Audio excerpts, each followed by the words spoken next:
What's going on, everybody? It's yours truly, Coach Mike Dub, and I'm here with another edition of Lockdown Defense Sports Studio. And of course, it's time for us to give you the weekly recap for the Commanders. As your resident Commanders insider, I'm here to break down everything that happened the previous week, is also give you all a preview of what to expect the upcoming week. And let's just jump right into it. This was a disappointing loss. If you watched the Monday night game, you saw a great game on both sides. We talked about last week in the preview how much of a hotly tested contest we anticipated between the two teams, the Bears and the Commanders, on Monday night in Landover, and the game didn't fail to disappoint as far as excitement, as far as big plays, all the above. Unfortunately. We were not able to come out on the winning hand of that as we lost one to Caleb Williams and the Chicago Bears. So obviously we're going to break that down, talk about what went well for us, what didn't go well for us. And of course, this is the biggest week of the season as it is Dallas week, rivalry week. Of course, there's no other hated rival within our division, within the league. One of the biggest rivalries in sports as far as franchises in the history of the two teams that is goes. So yeah, we're here up against the Cowboys, and it should be a good one. Looking forward to it. Both teams in heavy need of a win, so we'll see how it goes. So we're going to break down all of that. We're also going to get a chance to give you guys the keys to victory, and kind of go over our X factors and what we'll need to do to win. So without further ado, we got a lot to dive into. Let's jump right into it with our recap from Week 6. As I mentioned before, we had a Monday night game, another primetime matchup. Jaden Daniels' effect is in full swing right now. Every time you turn on national TV, you seem to see the Commanders, whether it be a 4 o'clock game or a primetime game. This one was no different Monday night. Uh, and the lights were on. And I must say that we got out to a slow start. It did not seem like we were ready for the bright lights for whatever reason. I will say the feeling going into this game was definitely one that Chicago wanted this one a lot more than us uh, for a few different reasons. I think that clearly Chicago wanted to prove that, or wants to prove, not just this game, but going forward, they want to prove that they got the better of the two quarterbacks with Caleb Williams and Jaden Daniels. Of course, Jaden Daniels having a good year. Really, I don't even want to say coming onto the scene because he was a Heisman Trophy winner, but really taking the NFL by storm in his rookie year. And I think the Bears kind of resent that a little bit, and they want to put Caleb Williams in that conversation, and they don't want the gap to be big between the Jaden Daniels, accolades and Caleb Williams, who had a good rookie year as well.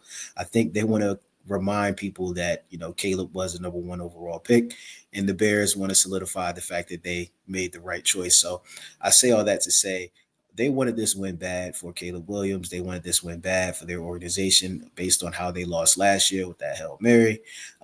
This is a game that they had been talking about all week. You could tell their fans were looking forward to. They wanted their get back at Northwest Stadium, and they got it. They came out fire and strong. The run game was going great. They were intense. They forced some turnovers early. You can clearly see the difference between the two teams and how they came out and the energy. And the Bears came out more hungry. We got out to a slow start. I will say that the Bears made it a little bit more of a tough game than they needed to because they couldn't put us away early on, settling for field goals, not really capitalizing off of mistakes that we made. So we lurked around, got off to a fourth quarter lead. We had a fourth quarter lead, had a chance to put it away, and then we fumbled the football. Of course, Bill has been great um, running the ball, but there has been some ball security issues, and this game could have cost us that. The fumbles and the ball security issues could have cost us that. I will say that the fumble that gave the Bears the ball back before they kicked the game with a field goal was not on Bill. The ball was wet. Jaden Daniels never got a full handle on it, so he wasn't able to get the exchange right. The mesh point was off, and that caused a fumble. That one was not on Krosky Merritt. I'll give him that, but he did have a fumble on earlier in the game that kind of shifted the momentum as well. So just a lot of mistakes. Very unfortunate how we lost the game, a close one, and unfortunate that we lost it to a divisional or not a divisional conference opponent that probably most likely will be somebody that we're going to be competing for a wild card spot in. So Hopefully, this one doesn't come back to bite us. It does hurt. As you see, normally we have our player of the game. I'm a firm believer that when you lose the game, there is no player of the game. So this is no different. I don't think that we had anybody that stood out for us. We had a few guys that could have stepped it up, in my opinion. If I'm a Bears fan, I say DeAndre Swift was a player of the game on their end, but for us, there was no player of the game. Specifically on defense, we got to step it up, especially going forward into this next upcoming week, which we'll talk about pretty soon. So tough loss for us. We're looking forward to getting this back and really getting the chance to get another win in the column. This one is going to sting for a little while, but it's hard to win in this league. These are games that we gotta take care of. So tough loss for us, but we're on to the next, which is week 7. As I mentioned before, a Dallas week, which is always going to be a tough game, always going to be hotly contested. First time we're seeing them, of course, without Michael Parsons. So that new look defense is going to be interesting. Dan Quinn, of course, returning back to Dallas, where he was the coordinator and was, kind of beloved there. So this is a team that has been playing well offensively. They struggled on defense. Dak Prescott has been having an amazing year. If they were to win some games, if their defense would step it up, he may be even in the conversation as, possibly MVP based on his performances. Of course, George Pickens has had some breakout performances in the absence of CD Lamb. So this is a team that is once again hungry for a win. We saw what they did against the Packers. They really stepped up and did well. They struggled last week or lost a close one, I should say, last week. Uh, and this is going to be another close game, I believe. I think it's going to be a shootout. So whatever defense can step up and make some plays, that's really going to make the big difference here. I believe CD Lamb is expected to be back. That doesn't look well for us, specifically our secondary, who has been, searching for some consistency. So it's going to be a good game. It's going to be a close game. Like I mentioned before, I think it's going to be a shootout. As you see the line there, Commanders are just 1.5 point favorites on the road, against a divisional opponent. So that could go either way. So we'll see how it goes. I'm going to be tuned in. I'm going to be locked in. It's the America's game of the week, if I'm not mistaken. So it should be, a lot of eyes on this game for both teams for me to win. So what are we looking for in games like this where you have two teams that need a win, two teams that know each other very well in the division, two teams that have guys that are just dogs all out. Like I mentioned, CD Lamb is coming back. Pickens has had his good year. Javante Williams, all guys I'm naming on their offense because their offense has been spectacular. How are we going to be able to match that? Well, we need our guys to be the best guys on the field. So first, I'm gonna start out on the defensive side of the ball. Deron Payne, who's having a Pro Bowl season, being amazing, flying all over the field, making plays in a short passing game, getting pressure on the quarterback from time to time, even blocking kicks. He's really been all over the field. He's been our defensive MVP so far. He's going to have to, have another great game. He's been a stalwart on defense. He's going to have to put this defense on his back and get pressure on Dak, stop the run, chase down those short yardage plays, do what we need to do so that we can, give our defense an opportunity to get off the field and not let Dak get comfortable. So I'm looking for Deron Payne to be that guy once again this week. Put the defense on your back. Our linebackers are struggling. Our edge rushers, for the most part, have been struggling as well. We need somebody in that front seven to really step up and play just great football. And Deron Payne has been doing that so far. I think we're going to need another big game out of him.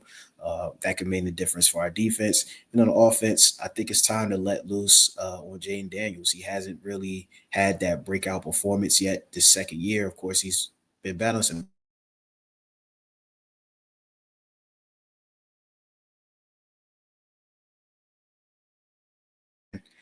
Um, of course, Bill has been great, and I'm a strong proponent of the run game and strong proponent of a balanced offense. But I think it's time to let Jaden Daniels lose a little bit more.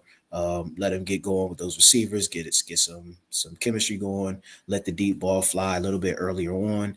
Uh, we've been off to a slow start, specifically offensively, so hopefully we can let Jaden Daniels, just let him loose a little bit. I think it's time for Kingsbury to open up that playbook and get him back to where he was his rookie year. So those are our X factors, in my opinion, guys that I think are going to have good games in order for us to win.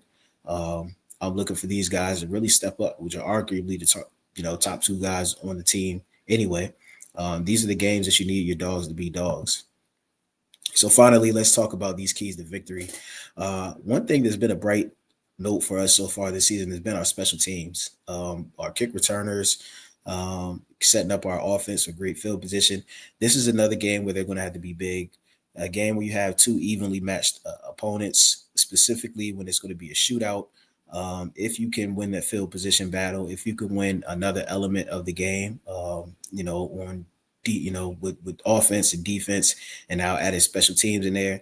If we can win that battle, I think we definitely position ourselves to be able to strike and win this game. So I'm looking for us to dominate special teams, not just in a return game, but also in coverage, also in kicking, and blocking kicks, whatever the case is. I'm looking for us to dominate special teams, which we've been done really well this year. And I think that's part of the reason why we've had so many close games. Our defense hasn't played particularly well. Our offense has been inconsistent, but our special teams has been pretty good, and I think that keeps us in a lot of games. This week would be no different. Second will be avoiding a slow start. These last few weeks, I tell you, we've gotten off to a slow start. Luckily, we played teams that really have struggled to put us away. I don't think Dallas is of that same mold. Their offense is very strong. It's going to be hard to get stops on them. So if they get out to us to an early lead, and if they get hot early on, I think they're going to put that pedal to the metal, and it could get ugly early. So I really hope that we can avoid a slow start, like I mentioned earlier before. I don't want us to be conservative in our play calling. Let's keep this thing keep this thing moving. I think it may be a shootout, and I think that we stand a chance if it gets to that point. So let's just avoid a slow start so that we can keep things close, and really not dig ourselves in a hole. And finally, we got to protect the football. Jaden Daniels had a not a good day when it comes to turnovers on Monday night. I mentioned earlier had that fumble on the exchange that really gave the Bears the opportunity to come back and win that game. Had a bad pick early on.